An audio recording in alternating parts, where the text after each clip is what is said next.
আপনারা সবাই আমার প্রণাম নেবেন। এখন আমি আছি নৈহাটিতে। কালকে সারাটা দিনে আমাদের অনেকটা কষ্ট হয়ে গেছে আর শরীরটা একটু খারাপ।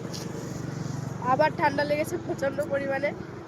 কালকে আমরা রাত্রে ছিলাম কল্যাণীর আমার একটা দিদা বাড়িতে। আজকে অনেকটা সকাল সকাল আমরা বেরিয়েছি। এখন আমরা নৈহাটি আছি। আর আজকে রাতের মধ্যে আমরা রামপুর যাওয়ার চেষ্টা করছি। রামপুরে আমার চেনাশোনা একটা বাবা মায়ের বাড়ি আছে, সেইখানেই আজকে রাতটা রামপুরে থাকবো।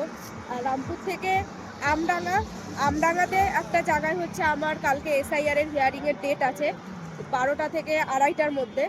তো রামপুর থেকে আমডাঙ্গা খুব একটা দূরে না, তাই আজকে রাতটা রামপুরে থাকবো। কালকে একেবারে আমডাঙ্গায় আমার হিয়ারিংটা করে তারপর আমডাঙ্গা থেকে ডাইরেক্ট বাড়ি চলে যাবো।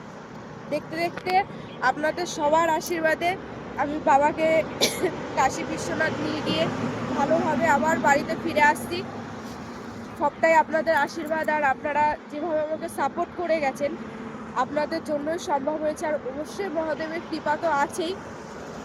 আপনাদের বারবার আমি ধন্যবাদ জানিয়ে ছোট করব না, তবে সত্যি এই যে যাত্রাটাতে আপনাদের এই সাপোর্টটা আমার এই যাত্রাপথে বেশ বিশাল একটা ভূমিকা আছে, যেটার জন্য আমি খুব ভালোভাবে আনন্দের সঙ্গে আমি কাশী বিশ্বনাথ যেতে পেরেছি।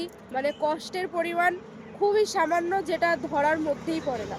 তা আপনারা এইভাবে আমাকে সাপোর্ট করে যাবেন আর আশীর্বাদ করবেন। বাড়িতে গিয়ে সামনের শিব চতুর্দশীতে আমার বাবা প্রতিষ্ঠা হবে, ভালোভাবে যেন বাবার প্রতিষ্ঠা করতে পারি। আর চতুর্দশী ছাড়িয়েই যে অমাবস্যা, তাতে আমাদের বাড়িতে মায়ের বাৎসরিক পুজো। তো দুটো পুজো সামনে রয়েছে, এই দুটো পুজো যেন ভালোভাবে আমি করতে পারি, সেই আশীর্বাদই আমাকে করবো। আর কালকেই আমরা বাড়ি ঢুকে যাচ্ছি।